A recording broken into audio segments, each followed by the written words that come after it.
Salut tout le monde, on se retrouve pour la case numéro 17 de notre calendrier de l'Avent et aujourd'hui je vais vous parler d'une théorie qui affirme que l'histoire se répète. En effet, selon cette théorie, l'histoire de l'élu et du grand méchant recommencerait à la fin d'Harry Potter et les reliques de la mort pour la nouvelle génération de sorciers. Je m'explique, le schéma est le suivant. Un antagoniste dépourvu d'amour, né sans amour, va vouloir s'emparer du pouvoir de l'élu. L'élu, lui, va devoir le vaincre avant que l'autre ne le fasse. Dans l'histoire originale, l'antagoniste c'est Voldemort. Il est complètement dépourvu d'amour parce que sa mère, Merop Gaunt, a enfanté de lui avec un homme qui n'était pas amoureux d'elle. C'était un amour complètement artificiel puisqu'elle l'avait mis sous un Mortentia. Ensuite, Merop va être dans l'obligation d'abandonner son fils, qui va se retrouver en orphelinat, qui va continuer à vivre sans amour, ce qui va le pousser à vouloir le pouvoir de l'élu, ici Harry, qui va survivre jusqu'à la fin avant de pouvoir enfin le vaincre. Pour la génération suivante, Harry et Ginny vont se mettre en couple pendant l'année de Harry Potter et le prince de Sang-Mêlé. On rappelle que Ginny est folle amoureuse d'Harry depuis la première fois qu'elle l'a vu. Elle a jamais lâché l'affaire, mais Harry lui il la voyait vraiment comme une simple amie. Sauf que, en 6ème année, Harry tombe subitement amoureux de Ginny. Il n'y a pas d'évolution dans ses sentiments envers elle, ce qui est plutôt bizarre et ce qui nous amène à dire que Ginny aurait utilisé un filtre d'amour.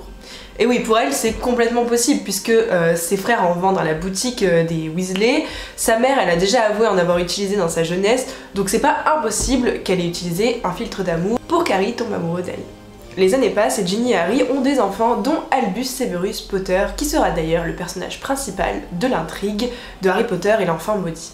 Soit dit en passant, Albus a des traits similaires à Tom Jedusor quand il était enfant. Albus, on le voit dans la dernière scène du film et dans les dernières lignes du livre, il a peur de finir à Serpentard. Bon, ce à quoi Harry va venir le rassurer en lui disant que c'est pas grave s'il finit à Serpentard, il y a aussi des élèves brillants. Mais pour le coup, il a peur de finir à Serpentard comme le Seigneur des Ténèbres, alors que lui, toute sa famille, littéralement toute sa famille, a fini chez Gryffondor. On a quand même les Potter qui ont tous été chez Gryffondor, et les Weasley, vraiment pareil quoi. Dans Harry Potter et l'enfant maudit, on apprend effectivement que Albus va finir à Serpentard et qu'il va rencontrer un super ami qui s'appelle Scorpius Malfoy, le fils de Drago Malfoy. Un peu plus tard dans l'histoire, Harry il va croiser Bane, qui est un des centaures de la forêt interdite, et Bane va lui dire que son fils court un grave danger. À ce moment-là, Harry lui il pense que c'est à cause de Scorpius, mais et si l'avertissement de Bane était en fait par rapport à l'avenir sombre d'Albus Severus Potter. En effet, si on reprend le schéma, l'antagoniste serait donc Albus Severus Potter, l'amour illusion serait celui de Ginny et de Harry, et quant à l'élu, on ne le sait pas encore. Et voilà tout le monde, c'est ce qui termine cette théorie, j'espère qu'elle vous aura plu.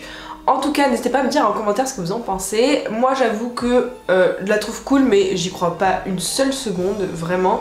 Déjà c'est difficile de se baser sur les faits de Harry Potter et l'enfant maudit parce que c'est pas à l'initiative de J.K. Rowling, c'est pas vraiment elle qui l'a écrit, elle dit elle-même que c'est pas une... Enfin, elle l'a coécrit, mais elle dit elle-même que c'est pas une suite officielle.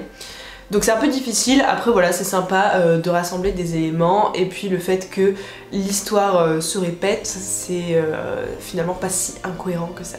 Et voilà tout le monde, c'est ce qui clôture cette vidéo. Si elle vous a plu, je vous invite à laisser un j'aime et à vous abonner si c'est pas encore fait. En attendant, je vous dis à demain pour une prochaine théorie. Bye. Méfait accompli.